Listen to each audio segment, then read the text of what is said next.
தனக்கு போட்டியா இருந்த ரஜினியோட படம் நின்னு போனதற்காக தன்னுடைய சொந்த காசை கொடுத்து அந்த படத்தை எடுக்க வச்சு அந்த படத்தோட ரிலீஸுக்கு உதவி செஞ்சவர் தான் கமலஹாசன்.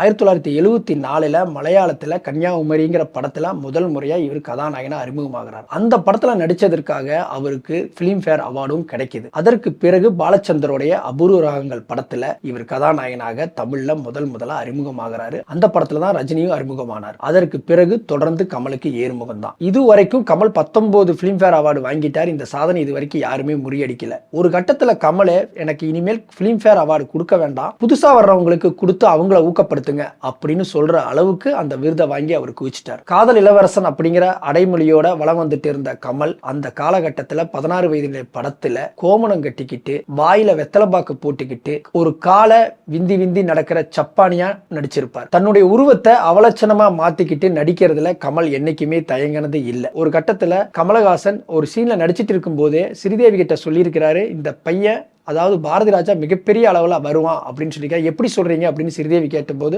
ஒரு வாரமா அந்த கேமரால பிலிம் இல்லாமே நம்மளை அவன் நடிக்க வச்சுட்டு இருக்கிறான் அப்படின்னு சொன்னதை கேட்டோன்னே ஸ்ரீதேவிக்கு பயங்கரமான ஷாக். நானாவது இந்த படத்துல முதல் முறையுமா அறிமுகமாகிறேன், நீங்க பெரிய நடிகர், அப்படி இருக்கும் பொழுது ஒரு பிலிம் ரோல் இல்லாம ஒரு இயக்குனர் உங்களை ஏமாத்திட்டு இருக்கிறாரு, நீங்க நடிச்சிட்டு இருக்கிறீங்களே இது எப்படி அப்படின்னு சொல்லி கேட்கும் பொழுது, நான் இந்த படத்துல நடிக்கிறதுக்காக சம்பளம் வாங்கிட்டு கமிட்மெண்ட் கொடுத்துட்டு வந்திருக்கிறேன், அந்த டைரக்டர் சொன்னா நான் நடிக்கணும், பிலிம் இருக்குதா இல்லையாங்கிறத பத்தி நான் கவலைப்படக்கூடாது அப்படின்னு சொன்னாரு கமல். இன்னைக்கு கமல் இவ்வளவு தூரம் வளர்ந்திருக்கிறாருன்னா அதுக்கு இந்த அர்ப்பணிப்பு தான் காரணம். தான் குழந்தை நட்சத்திரமா நடிச்ச முதல் படத்திலேயே தேசிய விருது வாங்கின கமலஹாசன் இதுவரைக்கும் 4 தேசிய விருது வாங்கியிருக்கிறார். 3ஆம் பிறை, நாயகன், இந்தியன் இந்த 3 படங்களுக்கும் நடிப்புக்காக அவர் தேசிய விருது வாங்கியிருக்கிறார். அதே மாதிரி சிறந்த படமா தேர்ந்தெடுக்கப்பட்ட தேவர் மகன் படத்துக்காக ஒரு தயாரிப்பாளராகவும் அவர் தேசிய விருது வாங்கியிருக்கார். இதுவரைக்கும் இந்தியாவிலிருந்து ஆஸ்காருக்கு பரிந்துரைக்கப்பட்ட படங்கள்ல அதிகமான படங்கள் இவர் நடிச்ச படங்கள் தான். டைம் மேகசின் வெளியிட்ட உலகின் சிறந்த 100 படங்களோட லிஸ்ட்ல கமல் நடிச்ச நாயகன் படமும் இருக்கு. டொரண்டினோவோட கில்பில் படத்துல நடிகர்கள் நடிச்சிட்டு இருக்கும் போதே வர்ற ஒரு சண்டை காட்சி திடீர்னு அனிமேஷனா மாறும், கார்ட்டூனா மாறும். இந்த